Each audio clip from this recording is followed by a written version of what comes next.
Hello everyone. आज का हमारा टॉपिक है common mistake in preparation of business plan and precautions for making a business plan. Business plan entrepreneurship development का 14th chapter है। इससे पहले इससे संबंधित हम 2 लेक्चर कर चुके हैं। फर्स्ट लेक्चर में हमने बिजनेस प्लान के बारे में जाना, उसके ऑब्जेक्टिव्स और इम्पोर्टेंस के बारे में जाना। सेकेंड लेक्चर में हमने किया कि बिजनेस प्लान के सेक्शन कौन कौन से हैं। बिजनेस प्लान जो कि एक रिटन डॉक्यूमेंट है, बिजनेस शुरू करने से पहले हम एक बिजनेस प्लान बनाएंगे।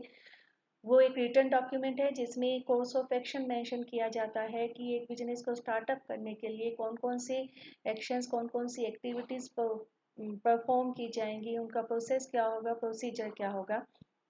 ये सब हमने फर्स्ट लेक्चर में जाना। सेकंड में हमने उसका परफॉर्मा जाना। कुछ जनरल एक्सेप्टेड गाइडलाइंस होती हैं बिजनेस प्लान को डेवलप करने की, उसको राइट करने की, उस डॉक्यूमेंट को बनाने की, वो हमने सेकंड लेक्चर में किया। आज हम करेंगे common mistake in preparation of business plan और प्रोजेक्ट प्रपोजल। कुछ कॉमन मिस्टेक्स हैं जो कि एक वेंचर या एक एंटरप्रेन्योर करता है अपने बिजनेस प्लान को बनाते समय। वो कौन कौन सी हैं? फर्स्ट है not according to the vision. Business plan should be prepared according to the vision of organisation और एंटरप्रेन्योर।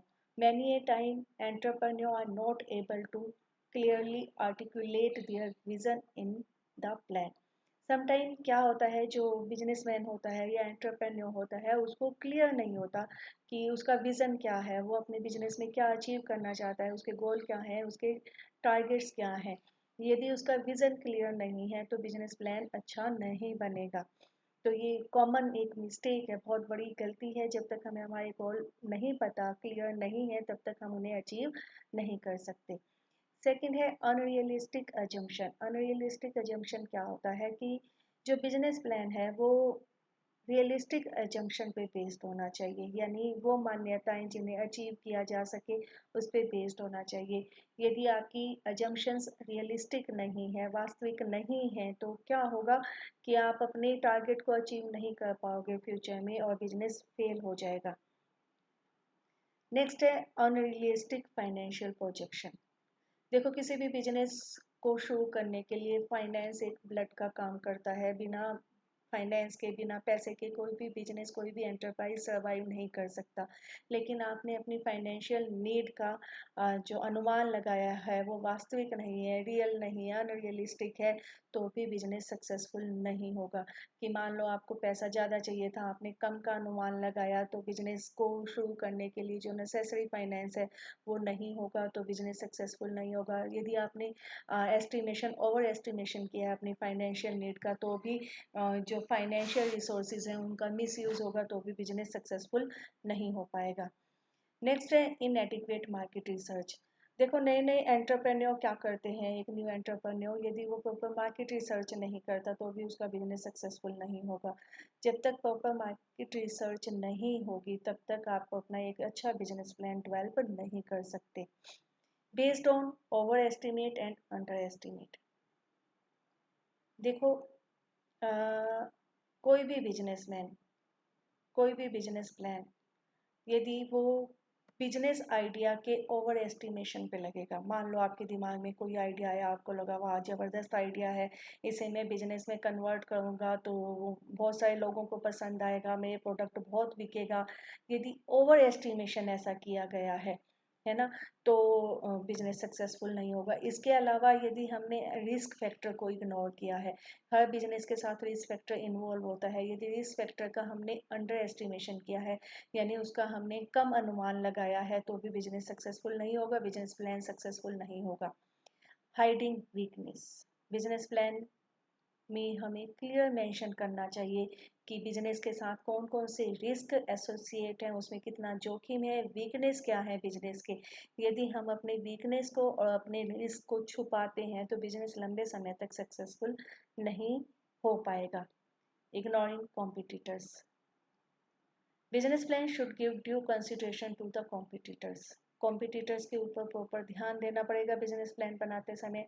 यदि हम ये एज्यूम करके चलेंगे कि मार्केट में हमारा कोई कॉम्पिटिटर नहीं है, तो जब एक्चुअल में हमें कंपटीशन फेस करना पड़ेगा तो हम सक्सेसफुल नहीं हो पाएंगे उस सिचुएशन में कि जब हमने तो अनुमान लगाया था कि हमारा कोई कॉम्पिटिटर नहीं होगा, मार्केट में जब हमने अपने प्रोडक्ट को लॉन्च किया तो हमें कंपटीशन फेस करना पड़ा, उस समय हम उसको फेस करने के लिए सक्सेसफुल नहीं हो पाएंगे। टेक्निकल एंड वेग, ये बिजनेस प्लान बहुत लंबा होगा, बहुत छोटा होगा, बहुत टेक्निकल होगा और अनरियल होगा, तब भी वो इफेक्टिव नहीं होगा। Fail to provide the basis of strategy. If business plan is not convincingly provide the basis for their strategy, it will not be useful. यानी जो स्ट्रैटेजी बिजनेस प्लान में मेंशन की गई हैं, जो स्ट्रैटेजीज बनाई गई हैं, जो प्लान्स बनाए गए हैं, उसका कोई रियलिस्टिक बेस नहीं है, उसके लिए आप कन्विंस नहीं कर सकते अपनी स्ट्रैटेजीज के लिए, अपने प्लान के लिए रीडर को, तो भी बिजनेस प्लान सक्सेसफुल नहीं होगा। नेक्स्ट है precautions while preparing business plan और प्रोजेक्ट प्रपोजल। एक प्रोजेक्ट का प्रपोजल बनाते समय किन किन बातों को ध्यान में रखना चाहिए? सबसे पहले सेटिंग रीजनेबल गोल्स। आप अपने जो गोल सेट करें वो रीजनेबल होने चाहिए, ना तो वो बहुत ऊंचे होने चाहिए ना वो बहुत छोटे होने चाहिए, वो रीजनेबल होने चाहिए, रिलायबल होने चाहिए, स्पेसिफिक होने चाहिए, मेजरेबल होने चाहिए। आप क्या चाहते हो वो अपने बिजनेस से, आपके जो गोल्स है वो क्रिस्टल क्लियर होने चाहिए, बिल्कुल कि जितने क्लियर आपके गोल होंगे उतनी जल्दी आप उसे अचीव कर पाओगे। Estimation of future problem, entrepreneur should make efforts for recognising the possible future problems. एक एंटरप्रेन्योर बिजनेस प्लान बनाते समय उसे क्या देखना चाहिए? उसे ये देखना चाहिए कि फ्यूचर में उसे कौन कौन सी प्रॉब्लम्स को फेस करना पड़ सकता है और कौन कौन सी स्ट्रेटेजीज वो अपनाएगा उन प्रॉब्लम को फेस करने के लिए, ताकि जैसे ही वो प्रॉब्लम आए वो उनका सॉल्यूशन कर सके। टोटल कमिटमेंट, नॉर्मली जो एंटरप्रेन्योर होते हैं जब वो अपना बिजनेस शुरू करते हैं तो उसमें कमिटमेंट की कमी होती है, इसकी वजह से बिजनेस फेल हो जाते हैं। इसलिए ये जरूरी है कि किसी भी एंटरप्रेन्योर को पूरी तरह से सपोर्ट मिलनी चाहिए, उसकी फैमिली की सपोर्ट उसके साथ होनी चाहिए, पार्टनर्स की, एम्प्लॉयज़ की, टीम मेंबर्स की, इन सब की कमिटमेंट होगी, एंटरप्रेन्योर की कमिटमेंट होगी, तभी बिजनेस प्लान सक्सेसफुली एग्जीक्यूट हो पाएगा। लैक ऑफ एक्सपीरियंस, बहुत सारे आइडियाज़ फेल हो जाते हैं क्योंकि जो एंटरप्रेन्योर होते हैं वो बिगिनर होते हैं, उनके पास एक्सपीरियंस नहीं होता, उनके पास आइडियाज़ तो होते हैं लेकिन उन आइडियाज़ को बिजनेस अपॉर्चुनिटी में कैसे कन्वर्ट करना है इसकी उनके पास नॉलेज नहीं होती, एक्सपीरियंस नहीं होता, अंडरस्टैंडिंग नहीं होती, इसलिए वो फेल हो जाते हैं। तो ये ज़रूरी है कि जब भी बिजनेस का आइडिया बिजनेस में कन्वर्ट किया जाए तो उससे पहले एक्सपीरियंस लिया जाए, मार्केट की रिसर्च की जाए। नेक्स्ट है मार्केट स्टडी। देखो जब भी हम कोई गुड्स या सर्विसेज प्रोड्यूस करते हैं, यानी किसी वस्तु और सेवा का हमने उत्पादन किया, तो ऐसा जरूरी नहीं है, ऐसा पॉसिबल नहीं है कि हम सारी की सारी मार्केट को कैप्चर करें। हम मार्केट को सेगमेंट्स में डिवाइड करेंगे और किसी एक सेगमेंट की नीड्स को सेटिस्फाई करने के लिए हम गुड्स और सर्विसेज को प्रोड्यूस करेंगे। तो वो जो मार्केट सेगमेंट आपने बनाए, वो मार्केट सेगमेंट आपने किस ढंग से बनाए, स्पेसिफिकली जो टारगेटेड मार्केट है ना, वो हमने क्यों बनाए और कैसे हमारा प्रोडक्ट उस मार्केट सेगमेंट की नीड्स को सेटिस्फाई कर सकता है, ये हमें अच्छे से पता होना चाहिए, तभी हमारा प्रोडक्ट और सर्विस मार्केट में सर्वाइव कर पाएंगे और रेवेन्यू जनरेट कर पाएंगे। Research, get as much information on your proposed business as possible. जो भी आप बिजनेस शुरू करना चाहते हो उससे संबंधित जितनी भी जानकारी आप इकट्ठी कर सकते हो आपको इकट्ठी करनी चाहिए। इसके लिए आपको जो ऑलरेडी उस बिजनेस में है, उस फील्ड के बिजनेस में है, उन लोगों से बात करनी चाहिए, लाइब्रेरी जाना चाहिए।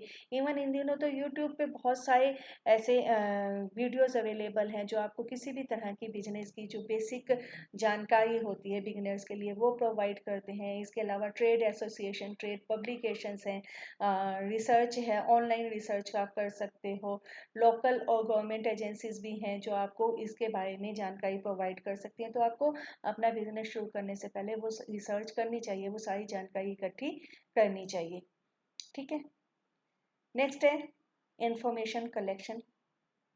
ये भी सेम है कि आपके बिजनेस से संबंधित जितनी भी इंफॉर्मेशन इंडस्ट्री में अवेलेबल है वो सारी आपको कलेक्ट कर लेनी चाहिए, उसे समझ लेना चाहिए, उसे जान लेना चाहिए, उसके बाद आप अपने बिजनेस को एग्जीक्यूट करोगे, उसके प्लान को डेवलप करोगे। हेल्प ऑफ एक्सपर्ट, बहुत सारे एक्सपर्ट्स अवेलेबल हैं मार्केट में जो आपको आपका बिजनेस प्लान डेवलप करने में हेल्प करेंगे। बहुत सारी डिफरेंट डिफरेंट फील्ड हैं जिसमें एक्सपर्ट है। फाइनेंस के एक्सपर्ट मिल जाएंगे आपको, legal expert, marketing expert, technical consultant. इसके अलावा बहुत सारी गवर्नमेंट की एजेंसीज हैं, चाहे वो स्टेट है, सेंट्रल लेवल की गवर्नमेंट है, स्टेट लेवल की गवर्नमेंट है, जो आपको अपना बिजनेस प्लान को एस्टाब्लिश करने में, उसको प्रिपेयर करने में, स्टार्ट करने में हेल्प करती हैं, तो उनकी हेल्प ले लेनी चाहिए। Knowledge of competitors. Business plan बनाने से पहले आपको अपने कॉम्पिटिटर्स के बारे में अच्छे से स्टडी कर लेना चाहिए। आपके कॉम्पिटिटर्स के पास कस्टमर क्यों जाते हैं और उन कस्टमर्स को आप अपने कस्टमर्स में कैसे कन्वर्ट कर सकते हो, ये सारी नॉलेज आपके पास होनी चाहिए। लास्ट है location. Selection of location important factor in success of any organization। किसी भी बिजनेस की सक्सेस में उसकी लोकेशन का सबसे बड़ा हाथ होता है।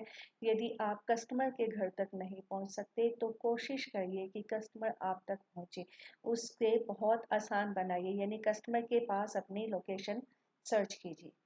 ठीक है, तो ये था हमारा लास्ट लेक्चर बिजनेस प्लान का, ये थर्ड लेक्चर था। और इसमें हमने किया, आज क्या क्या किया, हमने किया कि common mistake in preparation of business plan ये किया, और precautions while preparing business plan. ठीक है, थैंक यू। बिजनेस प्लान आपका एक बहुत इम्पोर्टेंट चैप्टर है, इसमें से आपका एक क्वेश्चन आएगा, मैं आपको बार बार कह रही हूँ इसे बहुत अच्छे से करना। Thank you.